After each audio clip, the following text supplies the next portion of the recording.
معلم كتبنا ومسبب بحكمنا يا الله ومن أنجزنا يا الله بقراءة الكتاب يا الله. الفاتحة.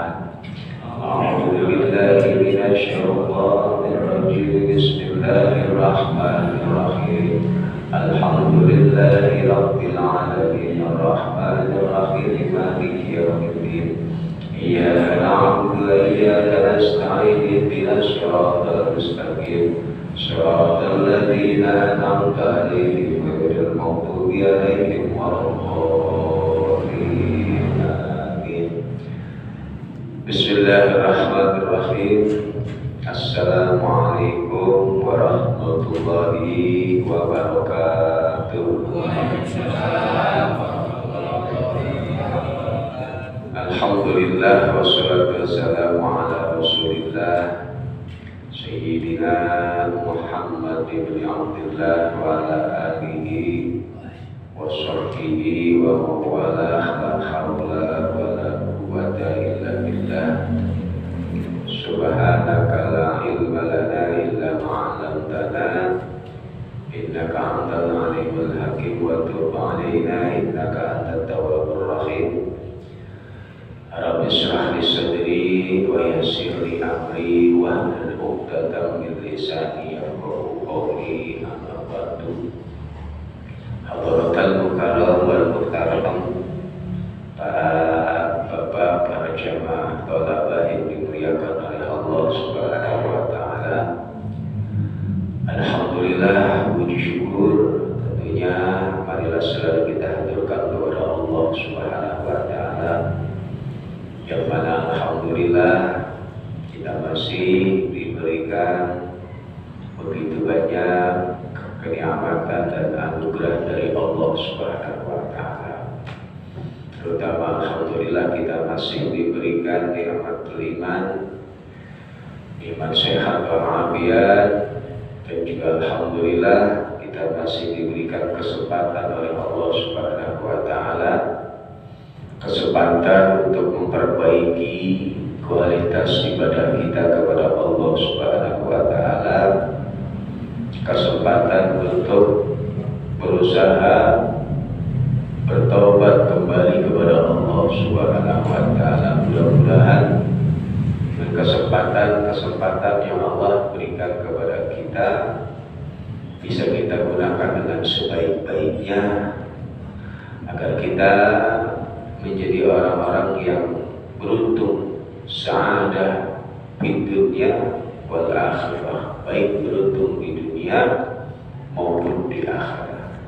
Yang pada intinya adalah bagaimana agar kita bisa konsisten menjaga hati dan pikiran kita, karena dua hal inilah yang sangat berpengaruh atas setiap aktivitas baik ibadah kita maupun keseharian kita.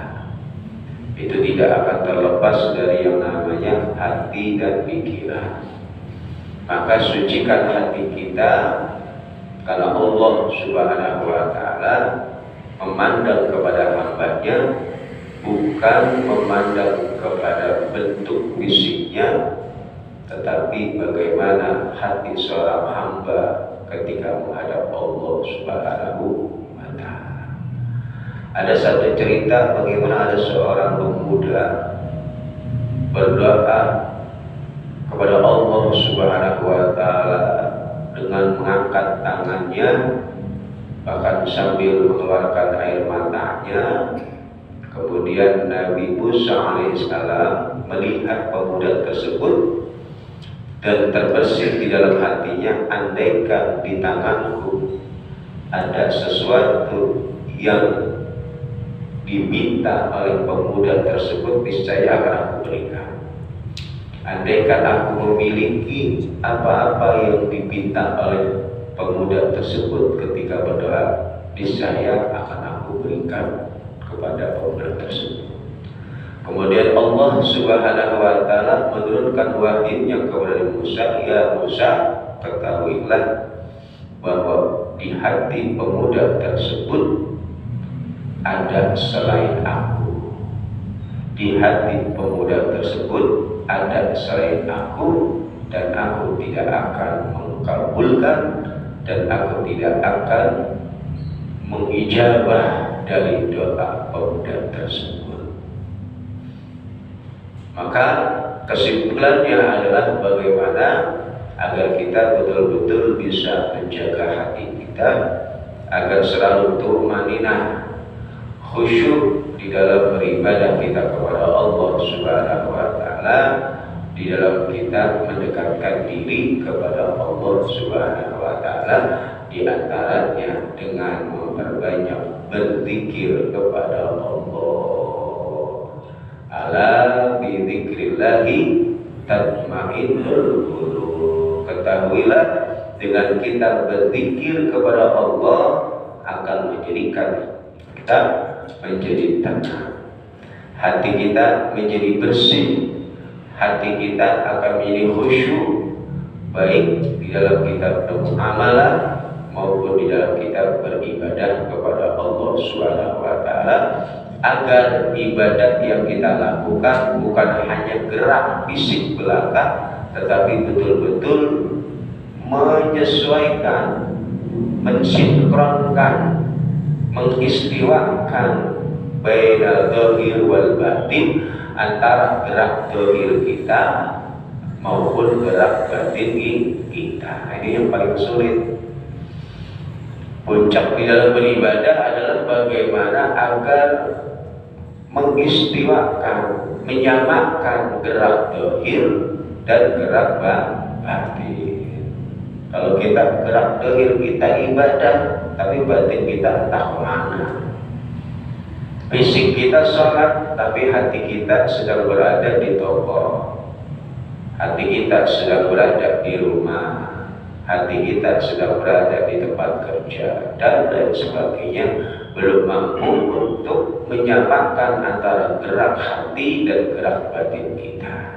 Maka di antara resep yang diajarkan oleh Nabi Muhammad SAW agar hati kita ini tidak atau mudah untuk kita ajak beribadah kepada Allah, jauhi 6 perkara.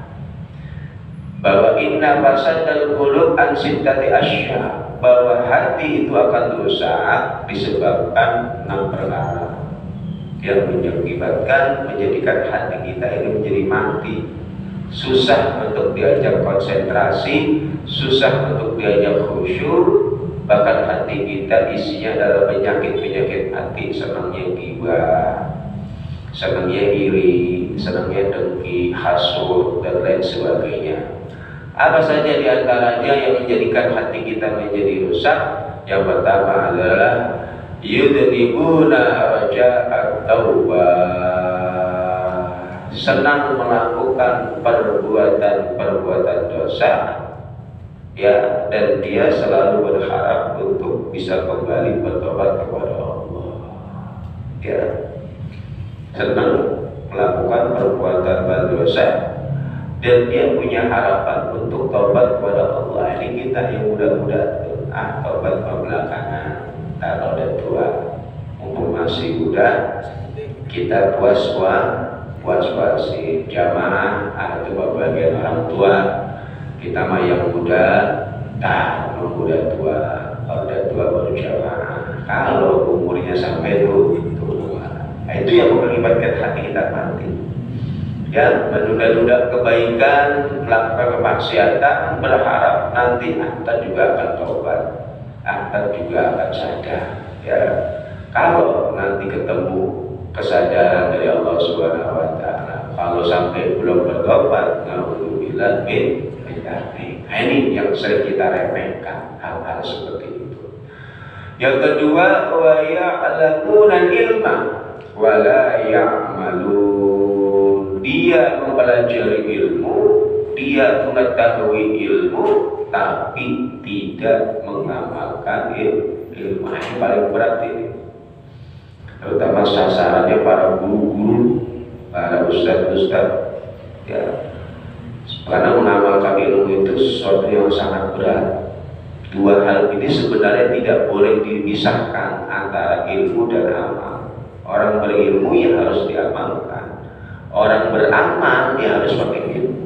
Nah ini dua hal ini tidak bisa terlepas. Punya ilmu doang nggak mau diamalkan, bantet, hatinya mati. Beramal tapi nggak pakai ilmu, rusak amalannya. Bagaimana kok bisa diterima dia beramal tanpa dasar ilmu?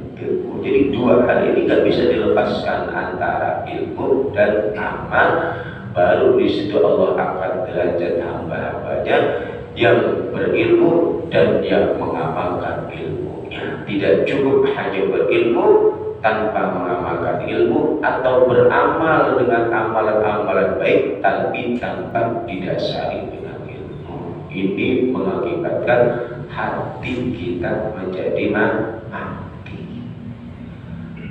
Kemudian lagi wa idza amilu la yukhlisun. Ketika dia beramal, ketika dia berbuat baik, ketika dia beribadah, tidak didasari ikhlas karena Allah Subhanahu wa ta'ala. Ada unsur lain yang menggerakkan dia beribadah. Entah itu karena ria, entah itu karena ingin dipuji, entah itu karena materi. Banyak faktor-faktor yang menggerakkan kita untuk melakukan ibadah. Kalau faktor-faktor itu bukan lillahi ta'ala, bisa menjadikan hati kita menjadi mati dan tidak akan diterima amalan-amalan kita kalau faktor pendorongnya bukan karena Allah Subhanahu wa ta'ala. Contohnya duduk di tempat ini, ngapain?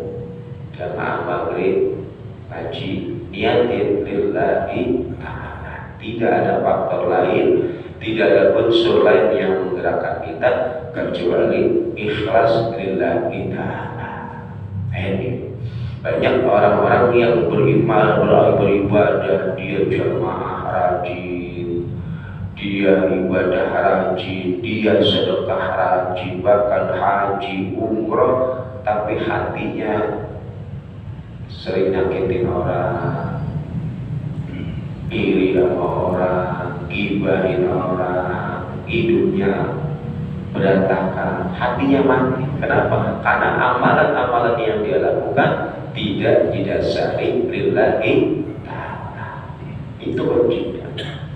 Ya, padahal saya udah rajin sholat Pak Ustaz, saya udah rajin ibadah, tapi hidup gini-gini aja.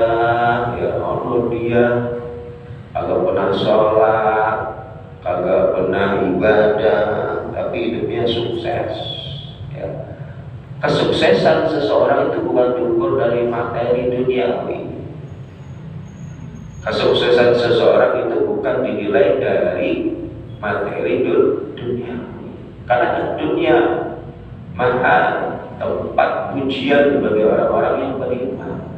Bahkan Sayyidina Ali mengatakan dunia jiwa, dunia itu ibarat bangkai, dan orang-orang yang berebut mencari dunia, menurut beliau sama seperti anjing-anjing liar yang lagi berebut bangkai. Mau kita disamain sama anjing-anjing liar yang lagi berebut bangkai? Itulah dunia. Ketika Allah menciptakan dunia, sama sekali Allah tidak pernah menoleh terhadap dunia.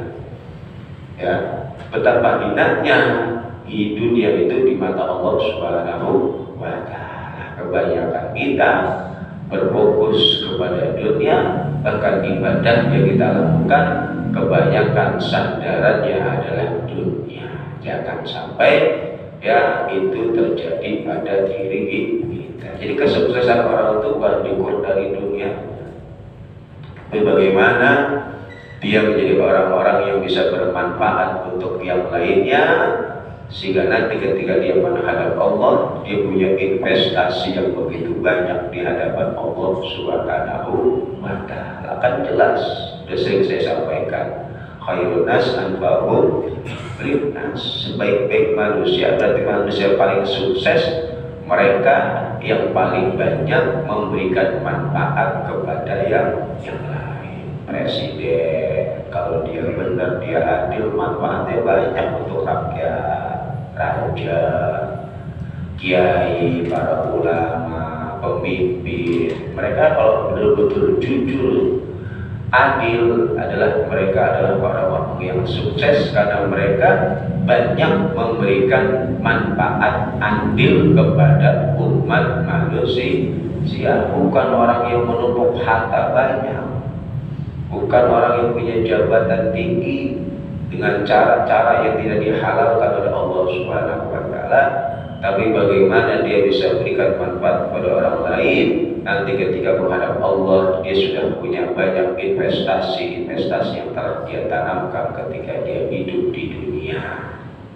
Ya, jadi yang mengakibatkan hati kita mati adalah beramal tanpa didasari dengan keikhlasan.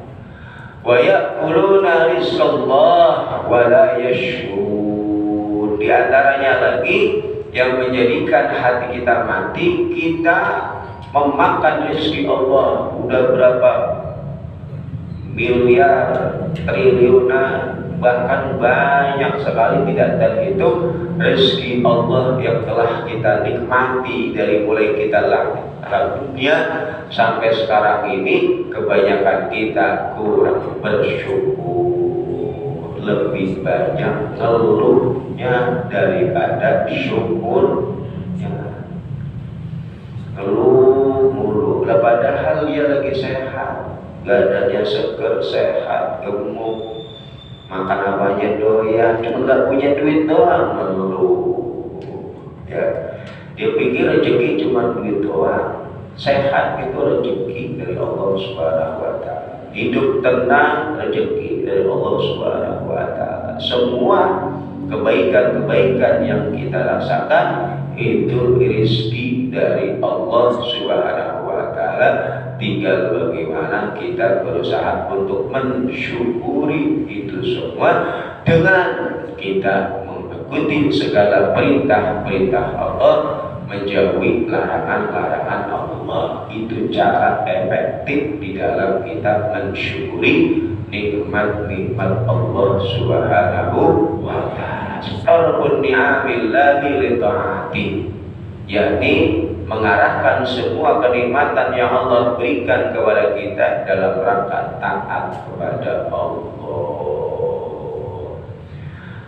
Kemudian wa ma yardawna bimasyiati.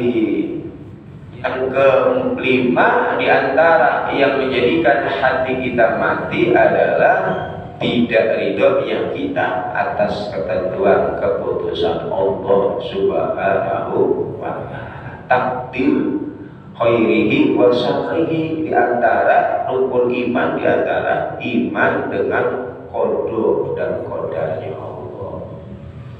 Apa syarrihi khairihi wa syarrihi? Takdir keputusan baik buruknya dari Allah Subhanahu wa taala. Harus itu yakin.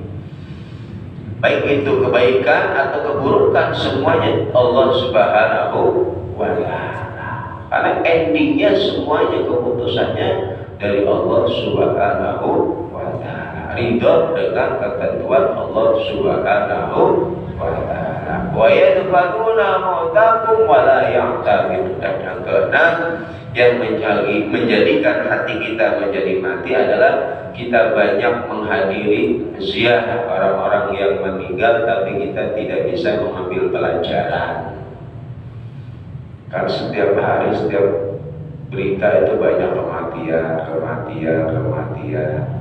Kita takziah orang mati, kita ikut nyolatin, kita ikut nguburin, bahkan turun ke liang lahat. Tapi jarang di antara kita berusaha mengambil pelajaran dari hikmah kematian tersebut, bahwa di antaranya kita pun akan mati. Apakah, pertanyaannya, kita sudah siap untuk menghadapi kematian dan hidup setelah kematian?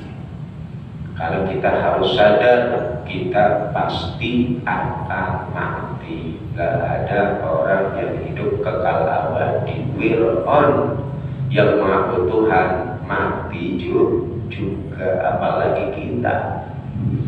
Cuman orang biasa, gampang sakit-sakitan, ya, hujanan dikit pilek, ya, panasan dikit meriang, bakalan mati. Maka jadikan kematian tersebut sebagai ibrah, pelajaran bagi kita bahwa kita pun akan mati. Pertanyaannya, apakah kita sudah siap menghadapi kematian dan mempersiapkan diri bekal untuk menghadapi kehidupan setelah kematian. Hadirin jamaah yang dimuliakan oleh Allah Subhanahu wa Ta'ala, kita masih melanjutkan tentang pembahasan fikih kita yang berkaitan dengan rukun sholat yang keempat, yakni membaca Al-Fatihah. Karena itu kita bahas tuh, ya, bahwa di dalam Al-Fatihah itu terjadi perbedaan ulama, diantaranya tentang Bismillah yang ada di dalam Al-Fatihah, dan itu telah kita bahas. Dan juga tentang permasalahan membaca Al-Fatihah di dalam sholat. Ternyata itu juga ada perbedaan ulama. Ada dua pendapat di dalam masalah membaca Al-Fatihah di dalam sholat. Di sini dikatakan ikhtalaf fuqaha. Para ulama fikih berbeda pendapat fi hukmi qiraati Fatihatil Kitab di dalam membaca surat Al-Fatihah bis sholati di dalam sholat. Ala madhabaini, terdapat dua pendapat ulama. Wa dhahaba al-jumhur, ulama mayoritas, berarti kebanyakan, wa Malik wa Syafi'i wa Ahmad didukung oleh Imam Malik, Imam Syafi'i dan Imam Ahmad, anna qiraatul Fatihah syartun li sihhatis shalah, bahwa membaca Al-Fatihah itu merupakan syarat dari sahnya sholat. Maka faman tarokaha, siapa orang yang meninggalkan baca Fatihah, enggak baca Fatihah ketika sholat ma'al qudrah, dan dia mampu, bukan orang baru masuk Islam, bukan, dia sengaja gak baca, maka lam tasihah sholatuhu, maka sholatnya dihukumi tidak sah menurut mayoritas ulama. Nah, pendapat yang kedua yakni pendapat madhab Tsauri wa Imam Abi Hanifah, madhab Imam Tsauri dan madhab Imam Abu Hanifah, bahwa anna sholata tujzi'u biduni Fatihatil Kitab, bahwa sholat itu dianggap cukup dengan tanpa membaca Al-Fatihah, tapi ma'al isa'ah, tapi kurang afdol. Jadi pendapat yang kedua, yakni pendapat Imam Ibnu Tsauri dan Imam Abu Hanifah, bahwa baca Fatihah dihubungi sah tapi kurang afdol. Balil wajib, namun yang wajib mutlaqul qiraah, hanya sekedar baca Al-Quran, wa aqalluhu salasu ayatin, paling sedikit 3 ayat. Jadi minimal di dalam sholat itu membaca 3 ayat dan harus Fatihah. Nah, menurut pendapat yang kedua, ya, tapi nggak afdal, bukan berarti kalau begitu kita nggak usah baca Fatihah aja, udah langsung qul aja. Menurut Imam As-Tsauri dan Abi Hanifah sah, ya, tapi ini bukan pendapat ulama yang kita ikuti. Ulama yang kita ikuti dan mayoritas kebanyakan ulama, Fatihah itu syarat bagi sahnya sholat. Maka kalau kita sholat gak baca Fatihah, sholatnya enggak sah. Walaupun ada ulama yang mengatakan yang penting baca Al-Quran minimal 3 ayat. Ya, nah ini harus dipahami di dalam masalah-masalah kita baca Al-Fatihah di dalam sholat. Sama seperti Bismillah tuh kemarin, Dalam mazhab Syafi'i, bismillah bagian daripada Al-Fatihah, maka kalau Anda sholat gak baca bismillah gak sah. Terus bagaimana Pak Ustadz kalau imamnya gak baca bismillah? Lebih baik sholat sendiri daripada bermakmum dengan imam yang tidak membaca bismillah. Karena di dalam pandangan ulama kita Imam Syafi'i, bismillah adalah bagian daripada Al-Fatihah. Gak baca bismillah berarti menghilangkan satu ayat yang ada di dalam Al-Fatihah, berarti Fatihahnya gak sah. Kalau Fatihahnya gak sah, sholatnya gak sah. Walaupun di dalam mazhab lain bismillah bukan bagian daripada Al-Fatihah. Menurut mereka sah, ya udah sah apa-apa, kita nggak menyalah-nyalahkan ya.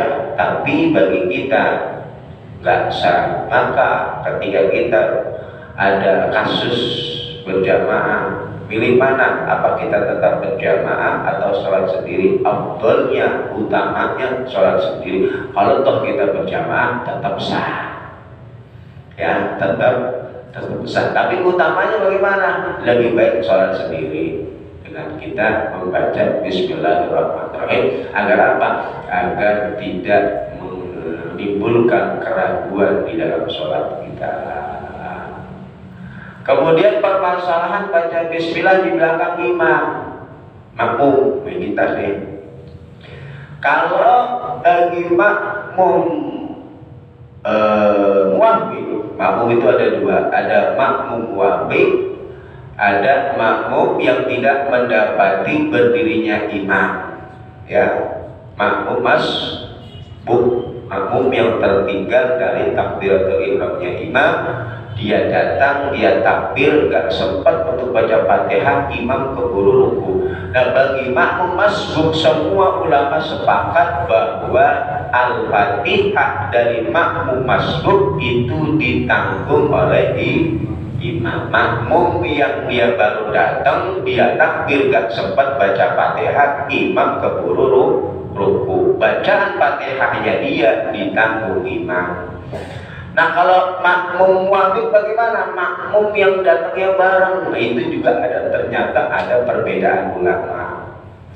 Pendapat yang pertama yakni pendapat Imam Syafi'i wa Imam Ahmad ila wujubi qiraatil Fatihah khalfal imam, bahwa wajib hukumnya bagi makmum muwafiq untuk membaca Al-Fatihah di belakang imam, baik sholatnya sholat yang berbangsa sirriyah, yakni yang tidak mengeraskan suara, jahriyatan, atau sholat yang berbangsa mengeraskan suara. Kayak tadi maghrib datang bareng-bareng, imam takbir, takbir. Nah, itu makmum itu punya kewajiban baca Al-Fatihah. Begitu juga di sholat-sholat yang nggak ngerasin suara, johor, asar, imam takbir, kita takbir juga. Kita sebagai makmum wajib hukumnya baca Fatihah, karena Fatihah kita tidak ditanggung oleh imam. Ini pendapat pertama.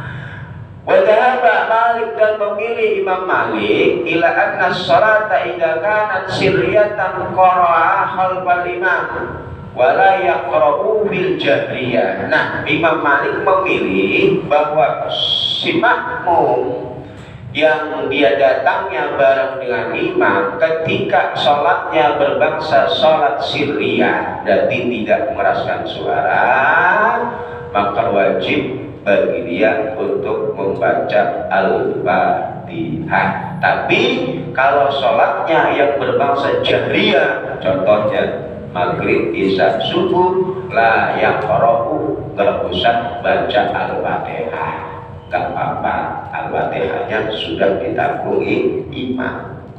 Makmum yang datangnya bareng, ini madzhab Maliki loh ya.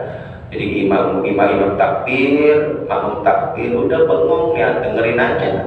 Sampai selesai imam ruku ikut ruku, nggak baca Fatihah sah, nggak baca surat sah. Menurut Imam Malik, bengong dong, jangan bengong imam bacaan imam. Yang ketiga, wa dhahaba Abu Hanifah ila annahu la yaqra' khalfal imam la bisriyah wa la bil jahriyah. Begitu juga menurut Imam Abu Hanifah, gak perlu baca bagi si makmum yang berada di belakangnya imam yang datangnya bareng, baik sholatnya sholat sirriyah atau sholat jahriyah, johor. Imam takbir, kita takbir, udah diam aja, gak perlu baca. Imam rukuk, kita rukuk. Maghrib juga begitu. Nah, ini menurut pendapat Imam Abu Hanifah. Tapi dalam mazhab kita harus baca Al-Fatihah. Kesimpulannya di sini pentingnya kita memilih seorang imam di dalam melaksanakan sholat berjamaah, karena konsekuensinya imam itu menanggung Fatihahnya, menanggung bacaan-bacaan makmum. Nah, kalau imamnya bacaannya amburadul, imamnya tolol tentang cara-cara ibadah, untuk membawa dirinya ibadahnya bisa diterima aja dia belum sanggup, udah membawa banyak orang. Maka penting kita ya di dalam masalah imamah, menjadi imam ini minimal dia orang yang paham, ya walaupun tidak paham banget, tahu tata cara di dalam beribadah, bacaannya bagus, ya. Karena imam itu menanggung dari bacaannya si makmum. Nah, kalau imamnya salah, sholatnya gak sah, gak otomatis makmumnya juga ngikutin imam, karena ditanggung. Kalau supir bisnya mabok, yang berjurang, yang mati supirnya pas penumpangnya juga, ya semuanya. Maka cari ya imam yang betul-betul memahami tentang aturan di dalam masalah ibadah. Minimal ya bacaannya rapi, tidak merusak makna. Ini penting, perlu jadi perhatian di masjid-masjid kita, di musola-musola kita, karena imam menanggung dari Al-Fatihahnya makmum. Ya, paham ini ya. Itu perlu diperhatikan, jangan sampai tidak diperhatikan. Kalau kita misalkan punya masjid di rumah, perhatikan ya, nggak usah dorong-dorongan. Kalau emang merasa mampu ya dibanding yang lain, ya kan kita bisa minimal bisa mengukur kadar kemampuan orang dari bacaannya. Ya bukan berarti kita sok pinter, bukan. Kadang-kadang kita dalam obrolan itu bisa mengukur kadar kemampuan orang, ya Pak ya. Ya kadar keilmuannya, kayaknya tololan dia mau gua jadi majuan begitu ya. Ya bacaannya harusakan dia maju gitu ya. Kita perlu tapi lihat ya kalau yang lain ini dorong-dorong yang ada bisa bacaannya hancur, ya jangan. Yang bisa maju ya. Jadi di antara yang sama-sama nggak bisa, yang paling minim paling bisa maju gitu ya. Ini dorong-dorongan akhirnya yang maju orang lain yang kagak baca bismillah, kan repot. Ya tanggung jawab ketua DKM-nya juga, jarang datang jamaah musola masjid ya. Ya intinya seperti itu, paham ya.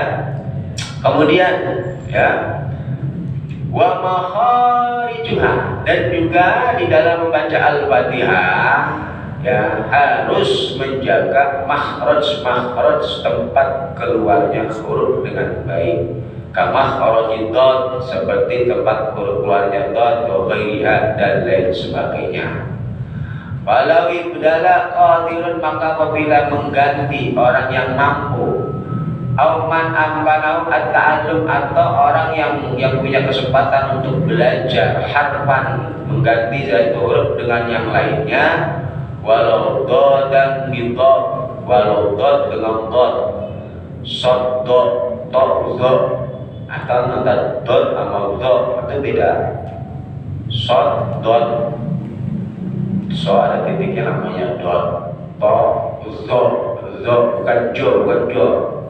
Jul, bijo ya, son, ton, to, zo, son, ton, to, zo. Nah, ini perlu pelajari makhraj tempat keluarnya huruf itu di mana. huruf kholak itu di tenggorokan, ain, huruf idhar itu huruf kholak yang jumlahnya 6, ain, ghain, kha, ya, a, ya itu ain ya, hamzah ya, itu perlu diperhatikan tempat keluarnya makharijul huruf ya yang ada ya, itu perlu diperhatikan di dalam kita membacanya. Kalau kita mengganti dengan sengaja ya atau merusak makna di dalam bacaan kita ya, contohnya harokatnya dirubah, an'amta diganti an'amti, an'amtu, iyaka diganti iyaki ya, iyaka na'budu, iyaki na'budu, boleh ya.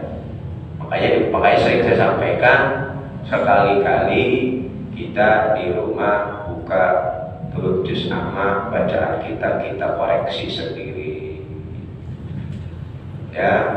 Kalau memang kita nggak paham, nggak bisa, minta dikoreksi di depan orang yang bisa.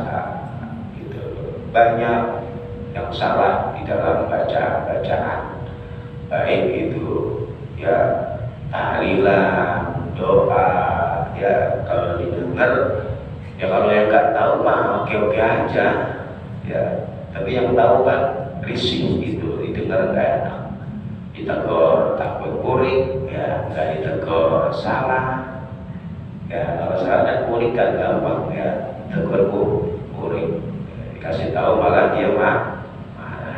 Kan banyak yang begitu ya. Nah ini makanya dia kalau kita merasa belum bisa, emang gak tahu tajwid ya udah dikasih tahu harus mau, emang gak tahu ya.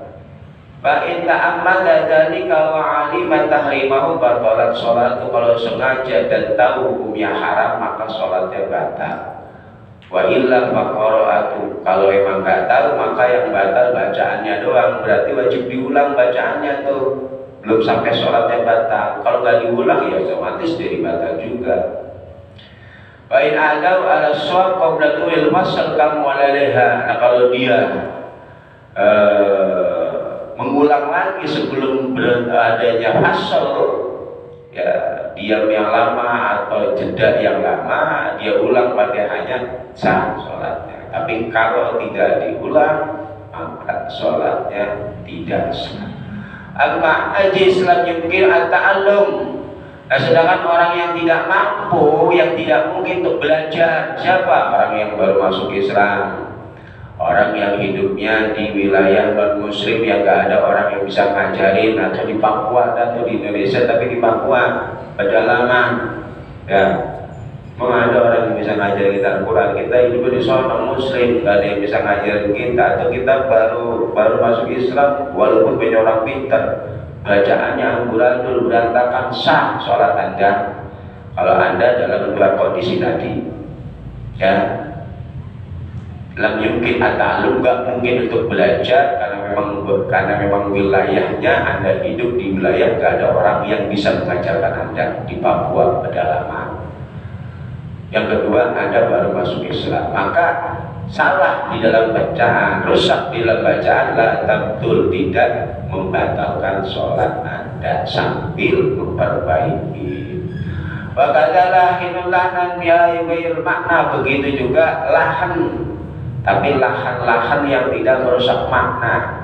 Contohnya kafatidal na'budu ya, membaca fathah dalnya na'budu, na'buda, nah itu juga nggak apa-apa karena tidak merusak makna ya. Tapi Allah ya tetap na'budu, lakinnahu in ta'ammada, tapi kalau sengaja ya harumah, maka hukumnya haram, disengaja dibuat-buat. Wa illa kuriha, kalau tidak disengaja maka hukumnya makruh. Wa khilafu bainal mutaqaddimin wal mutaakhirin fil hamdilillah bilha, dan ulama pendapat, ada yang mengatakan sah, ada yang mengatakan tidak sah bacaannya, maksudnya di dalam lafaz alhamdu, haknya diganti menjadi ha, ada hak kecil, ada hak gede. Alhamdu itu hak kecil, ini dibacanya hak gede, alhamdulillahi rabbil alamin, haknya diganti hak alhamdu ya. Nah, itu ada dua pendapat. Ada yang mengatakan ya tetap sah, ada yang mengatakan tidak sah. Ya makanya diperbaiki. Wa min nutqi bil qaf al mutaradid ainaha wa bainal kaf. Qaf diganti kaf atau ya qaf kaf, itu harus ada bedanya. Mustaqim, mustaqim, nah itu boleh dibaca ya, jangan kim kaf kecil ya, itu kan kaf qaf ya, kaf ya. Jadi belajar huruf hijaiyah alif ba ta sa jim kha ha kha da za ra za da za ra za sa sya sha so ya. Kalau sya itu kalau lagi kecil itu kayak orang ngusir ayam, sya sin ada titiknya 3 sya ya, ya. Kalau sod itu manyun, sod ya, sod dot. Dulu kan begitu kalau ngaji itu benar-benar dilihat bibirnya, pergerakan lisannya ngaji dulu itu ya, betul-betul biar benar makhraj yang keluar dari lisan kita, biar bacaan kita bernilai pahala. Baca Quran menjadi syafaat, bisa berikan syafaat kepada kita. Kamin qari, berapa banyak orang baca Al-Quran tapi Al-Quran melaknatnya. Nah ini bacanya gak benar. Ada langsung itu. Berapa banyak orang baca Al-Quran tapi Al-Quran melaknat tuh orang, bukan menjadikan syafaat. Kenapa? Karena bacanya gak benar, tajwidnya salah, maknanya salah, amburadul. Dia pikir dapat pahala, kagak, dilaknat sama Al-Quran kalau bacanya salah. Nah, maka penting belajar. Ya, kalau di sini nggak ada belajar iqra, belajar ngaji, berarti belajar cari, jangan malu. Orang tolol malu, ya selamanya tolol. Lah benar. Orang tolol malu nggak belajar, selamanya Anda hidup dalam ketololan. Ya rugi orang hidup dalam ketololan. Belajar, ya nggak usah malu belajar. Ya mudah-mudahan diberikan kemudahan, diberikan ilmu yang bermanfaat ya, dari yang kecil-kecil kita pelajari, bacaan kita perbaiki, ibadah kita perbaiki. Insya Allah kalau kita ada niat berubah, kok belum sempat sempurna, mati husnul khatimah, amin ya rabbal alamin. Rabbana wa'afna bima 'allamtana rabbi alimna alladzi yanfa'una baki ahlana wa qarabatina fi dinina ma'al kudri muka wa zakara biwafikna bukuli matartadi kaulan wa bi'lan kurama warusukil gula halalan daima wa akhilla kiawlan akhda bil khair wa lukmakula syarban wa sulik lana kula suhul wa akira biridam kalwin wa uqiyana rabbana kula bihim qawla anta aktiyana rasul mana wa uqir wa astur anta akraman syadad wassalatu baita usal mustafa ma'inal haqi ta'ana wal bapak kita bilna syishibah wa ala alihi kirami musrafa wa ala sahbil masabil berallahu mahdina bihudab waj'alni majabiri taqwalaki walina wali yusibak wa taj'alna mimman khalaqa aqrab wa asab wa hasbunallah wa liman wakil liman mawla liman nasir wa la hawla wa la quwwata illa billahi al-aliyyil azim wa subhanallahumma wa tahiyyatu bi assalam wa akhiru da'wana alhamdulillahi rabbil alamin. Assalamualaikum warahmatullahi wabarakatuh.